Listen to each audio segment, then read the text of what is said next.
अस्सलाम वालेकुम dear students, second year के लेक्चर सीरीज़ में मैं आप सबको वेलकम कहता हूं। आज के इस लेक्चर में हम डिस्कस करेंगे एक्सरसाइज नंबर 7.5 को, और मुझे उम्मीद है कि इससे प्रीवियस लेक्चर तक आपने एक्सरसाइज नंबर 7.4 को सॉल्व कर लिया होगा और स्मार्ट सिलेबस के अकॉर्डिंगली क्वेश्चंस की प्रैक्टिस कर ली होगी।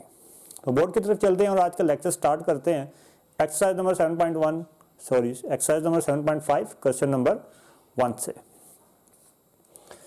जी तो स्टूडेंट्स, क्वेश्चन नंबर 1 में हमने वॉल्यूम ऑफ द पैरेललोपाइड मालूम करना है, जिसके लिए हमें 3 वेक्टर्स दे दिए गए हैं एजिस की शक्ल में। तो अब हमें सबसे पहले तो ये पता होना चाहिए कि वॉल्यूम ऑफ द पैरेललोपाइड का फार्मूला क्या होता है। तो हम पहले सबसे देखेंगे फार्मूला क्या है, और उस फार्मूले के अकॉर्डिंगली हम डिस्कस किसे करने लगे हैं इस एक्सरसाइज में, वो देखते हैं। जी तो स्टूडेंट्स, सबसे पहले हमें मालूम होना चाहिए कि U dot V cross W ये क्या चीज है। ये तो स्टूडेंट्स इस तरह के, ये जो आपके सामने रिप्रेजेंटेशन लिखी है, ये स्केलर ट्रिपल प्रोडक्ट की रिप्रेजेंटेशन है। This is your scalar triple product. इसी तरह से अगर आपके पास लिखा हो UVW और उन्हें आपने स्क्वायर ब्रैकेट्स में लिखा हो, तो ये भी आपके पास क्या कहलाता है, स्केलर ट्रिपल प्रोडक्ट। मतलब ये दोनों सेम रिप्रेजेंटेशन है। और U dot V cross W या UVW स्क्वायर ब्रैकेट्स को मालूम करने के लिए आप क्या करते हैं, determinant of U vector, V vector and W vectors के IJ के कंपोनेंट्स। तो आप simply U dot V cross W को कैसे मालूम करेंगे, determinant of U vector, V vector and W vector. तो आई होप स्टूडेंट्स आपको समझ आ गई होगी कि स्केलर ट्रिपल प्रोडक्ट को हम कैसे फाइंड आउट करेंगे। एक और भी होता है जिसे हम कहते हैं U cross V cross W, इसे हम कहते हैं वेक्टर ट्रिपल प्रोडक्ट। ठीक है, तो ज्यादातर इस एक्सरसाइज में आपका स्केलर ट्रिपल प्रोडक्ट का काम है। मैंने आपको सिखा दिया कि हम किस तरह से मालूम करेंगे स्केलर ट्रिपल प्रोडक्ट को। और अगर ये U dot V cross W ये क्या आ जाए, इक्वल टू 0 आ जाए, तो उस सूरत में हम कहेंगे कि वेक्टर्स क्या हैं, कोप्लेनर हैं। तो ये 2-3 बातें थी जो कि क्वेश्चन शुरू करने से पहले आपको मालूम होनी चाहिए। तो अब हम मूव करते हैं क्वेश्चन नंबर 1 की तरफ। क्वेश्चन नंबर 1 पार्ट नंबर 2 हमने सॉल्व आउट करना है स्टूडेंट्स। तो इसके सोल्यूशन में देखें, सबसे पहले हम लिखेंगे volume of the parallel pipe का फार्मूला। तो वॉल्यूम ऑफ पैरेलल पाइप ये किसके इक्वल होता है जी, स्केलर ट्रिपल प्रोडक्ट के इक्वल होता है। और स्केलर ट्रिपल प्रोडक्ट क्या है, U dot V cross W। तो अगर आप क्या करें, इन तीनों वेक्टर्स का स्केलर ट्रिपल प्रोडक्ट निकालें, तो वही आपके पास क्या हो जाएगा, volume of the parallel pipe होगा। और अगर इस वॉल्यूम को आप 6 पे डिवाइड कर दें, तो वो वॉल्यूम ऑफ द टेट्राहेड्रन बन जाएगा, जो कि हम U फाइंड आउट करेंगे। यहाँ पे तो नहीं है, लेकिन आपने इसे जुबानी याद रखना है। हाँ जी, क्वेश्चन नंबर 6 में अगर आप क्या करें, इसी U dot V cross W को जब आप फाइंड आउट कर लेंगे, उसे अगर आप 6 पे डिवाइड कर दें, तो वो आपके पास वॉल्यूम ऑफ द टेट्राहेड्रन बन जाएगा। तो देखते हैं जी हम इसे किस तरह से मालूम करेंगे। So is equal to determinant of U vector के कंपोनेंट आपके पास आ जाएंगे 1 - 4 एंड -1। नाउ V वेक्टर, तो वो आपके पास आ जाएगा 1 - 1 एंड -2। एंड W वेक्टर क्या आ जाएगा आपके पास, 2 - 3 एंड 1। इन्हें जस्ट फाइंड आउट कर लें, तो आपके पास आ जाएगा 1 और 1 -1 multiply by 1 which is equal to -1, और माइनस आपके पास क्या आ जाएगा 6। सिमिलरली आपके पास आ गया +4 और ये आ जाएगा 1 +4 एंड सिमिलरली आपके पास आ गया -1 एंड इनटू -3 और +2। तो अब जस्ट इन्हें सिंपली सॉल्व आउट कर लें, तो ये -1 -6 आपके पास आ जाएगा -7 एंड 4 + 1 आपके पास आ गया 5 4 20 और यहाँ आपके पास आ रहा है जी -3 + 2 which is 1 and 1 multiply by 1 which is equal to -1 multiply by 1 which is equal to +1। So this is -7 + 21। So you know that -7 + 21 आपके पास किसके इक्वल आ जाएगा, 14 के, which is volume of the पैरेललोपाइड।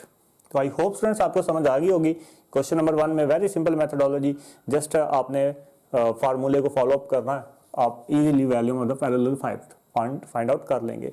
और अगेन मैं आपको बता दूं, अगर आप ये volume of the parallel pipe को 6 पे डिवाइड कर दें तो आपके पास किसका आ जाएगा, वॉल्यूम ऑफ द टेट्राहेड्रन आ जाएगा।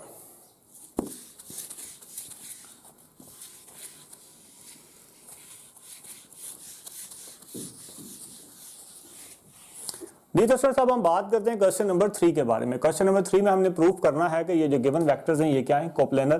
तो मैंने लेक्चर के स्टार्ट में ही आपको कंडीशंस बता दी थी कि कोप्लेनर के लिए हमारे पास क्या कंडीशंस होंगी। तो आपके पास ये सबसे पहले हम लेट कर लेंगे, let u is equal to i minus 2j plus 3k, v is equal to minus 2i plus 3j and minus 4k, and w vector is equal to I minus 3j plus 5k। सो आपने इन्हें proof करना है कि ये क्या है, coplanar है vectors. तो कोप्लेनर प्रूफ करने के लिए हमें क्या करना पड़ेगा, we have to show that, we have to prove that कि ये u dot v cross w किसके इक्वल होना चाहिए, 0 के इक्वल होना चाहिए। मतलब u dot v cross w लिखें या square bracket of u w लिखें, एक ही बात है। तो हम लेफ्ट साइड ले लेंगे और चेक करेंगे कि राइट साइड के इक्वल वो आता है या नहीं आता। तो u v w is equal to, वही डिटर्मिनेंट ले लेना जिस तरह से आपने प्रीवियस क्वेश्चन में लिया। तो 1 minus 2 and 3, minus 2 3 and minus 4 and 1 minus 3 and 5। तो अब जस्ट हम क्या करेंगे, जिसे सॉल्व आउट करेंगे तो 1 एज इट इज आ गया, 5 multiply by 3 which is equal to 15 minus 4 3 आपके पास क्या आ गया 12 plus 2 and minus 10 and plus 4, और आगे नेक्स्ट आपके पास आ गया जी प्लस 3 इंटू 6 माइनस 3। तो इसे सॉल्व आउट करें तो 15 माइनस 12 आपके पास आ गया जी 3 minus 10 plus 4 which is equal to 6 and 6 multiplied by 2 which is equal to minus 12 and 6 minus 3 which is equal to 9। आपको जब इसे कैलकुलेट कर लेंगे 3 multiplied by 3 9, तो ये आपके पास 12 minus 12 which is equal to 0। so the given vectors are coplanar। दोस्तों move करते हैं इसे नेक्स्ट क्वेश्चन की तरफ विच इज क्वेश्चन नंबर 4।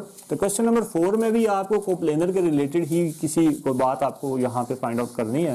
तो कोप्लेनर के देखें कंडीशन दी हुई है कि find the constant alpha such that the vectors are coplanar.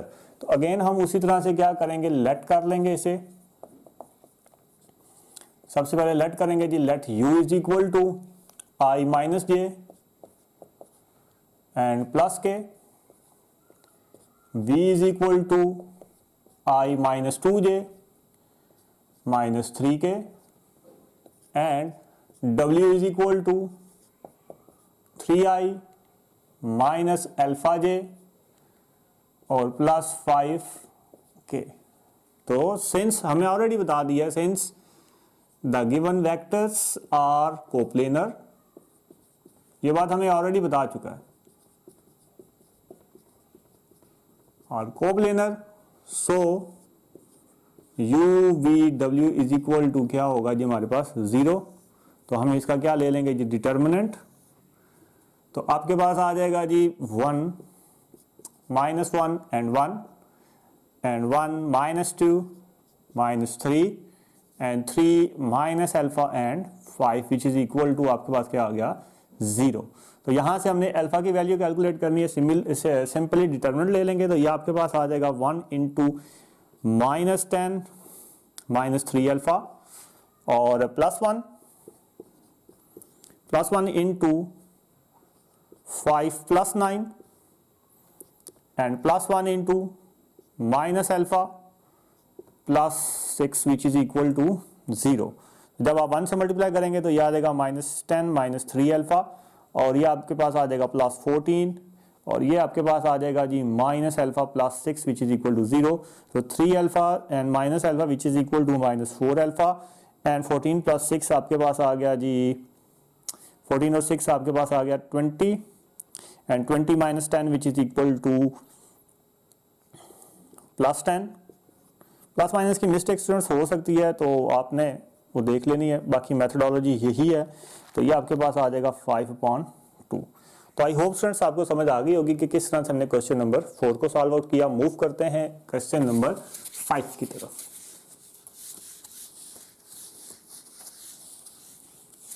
Question number 5 में आपने वैल्यू मालूम करनी है। ऑब्जेक्टिव में अक्सर औकात ये पूछा जाता है। क्वेश्चन नंबर 5 पार्ट नंबर 2 है हमारे पास। इसमें आपने वैल्यू फाइंड आउट करनी है 3 × j.k और क्रॉस i। ये आपके पास आ गया 3। अब वी नो डेट के j.k किसके इक्वल होता है जी, वो i के इक्वल होता है। तो j.k की जगह पे सिंपली आपने i लिख दिया। यहाँ पे आपने लिख देना है कि since j.k is equal to किसके इक्वल होता है जी, i के इक्वल होता है। तो आपने i पुट कर दिया। सो i क्रॉस i आपको मतलब आपको मालूम है कि वेक्टर्स के दरमियान में क्रॉस प्रोडक्ट हो, सेम वेक्टर्स के दरमियान में क्रॉस प्रोडक्ट हो तो वो किसके इक्वल होता है जी, 0 के इक्वल होता है। तो 3 × 0 विच इज इक्वल टू 0। तो क्वेश्चन नंबर 5 भी आपका यहाँ पे कंप्लीट हो जाता है। वॉल्यूम ऑफ द टेट्राहेड्रन का सिंपली मैं जस्ट आपको फार्मूला बताने लगा हूँ, क्योंकि बाकी प्रोसेस इसमें वही है जो मैं आपसे शुरू में डिस्कस कर चुका हूँ। तो वॉल्यूम ऑफ द टेट्राहेड्रन के लिए स्टूडेंट्स जस्ट हमारे पास फार्मूला जो होता है वो क्या होता है, 1/6 scalar product of AB, AC and AD vector. तो जी आपने AB, AC और AD वेक्टर इनका स्केलर प्रोडक्ट ले लेना है, लेकिन उससे पहले आपके पास AB, AC और AD होने चाहिए। ये आपके ABCD आपके पास लिखा हुआ। आपको मालूम है कि इन वेक्टर्स की मदद से हम AB कैसे फाइंड आउट करेंगे, AC कैसे फाइंड आउट करेंगे, AD कैसे फाइंड आउट करेंगे, इसके रिलेटेड हम काफ़ी दफ़ा पढ़ चुके हैं। मूव करते हैं इसके क्वेश्चन नंबर 7 की तरफ। क्वेश्चन नंबर 7 में स्टूडेंट्स हमें वर्क डन मालूम करना है। अगर हमारे पास कांस्टेंट फोर्स F दी हुई हो और हमें डिस्टेंस बताया हो from point P1 to P2, तो सबसे पहले हम देखते हैं हमारे पास गिवन में क्या दिया हुआ है। क्वेश्चन नंबर 7 है जी हमारे पास। सो गिवन एज, सबसे पहले हमें फोर्स दी हुई है। Force F is equal to हमें 4I + 3J + 5 ये हमें फोर्स दी हुई है और हमें 2 पॉइंट्स दे दिए हैं जिसपे जो कि पॉइंट्स के दरमियान के हमने डिस्टेंस अभी फाइंड आउट करना है। P1 पॉइंट आपको दे दिया उसने 3, 1, -2 एंड P2 आपने फाइंड आउट करना है विच इज 2, 4, 6। तो हम यहाँ पे लेट कर लेते हैं, let D is equal to P1 P2 vector, मतलब P1 से P2 का जो डिस्टेंस, क्योंकि वर्क डन आपने निकालना है ना। तो वर्क डन के लिए आपको मालूम है फार्मूला क्या होता है, W is equal to F dot D होता है। तो F तो उसने आपको दे दिया, बट D आपने डिस्टेंस मालूम करना है between the 2 points. So D is equal to आपके पास क्या आ जाएगा, OP2 vector minus OP1 vector. So OP2 vector आपके पास क्या आ जाएगा जी, 2I + 4J + 6K minus OP1 vector आपके पास क्या आ जाएगा, 3I -J, देखिए ना माइनस की वजह से साइन चेंज होते जाएंगे, और +2K।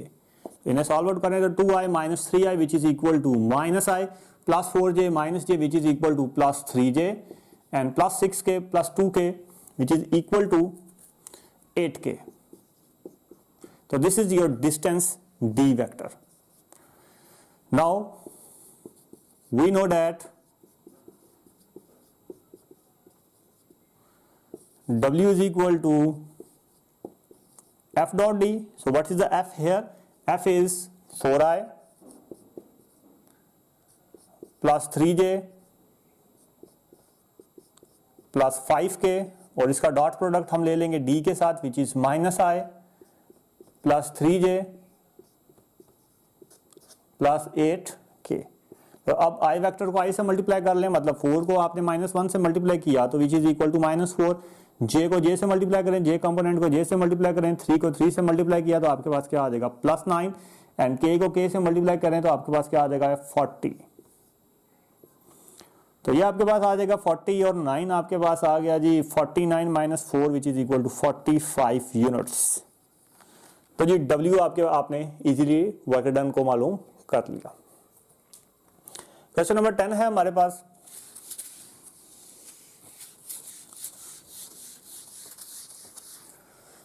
जी तो सर क्वेश्चन नंबर 10 में हमें काफी मिलती जुलती बातें हैं। एक्सरसाइज नंबर 7.2 में हमने जो किया था, लिखा हुआ है force of magnitude 6 unit acting parallel to 2i minus 2j plus k displaces the point of application from this value to this value।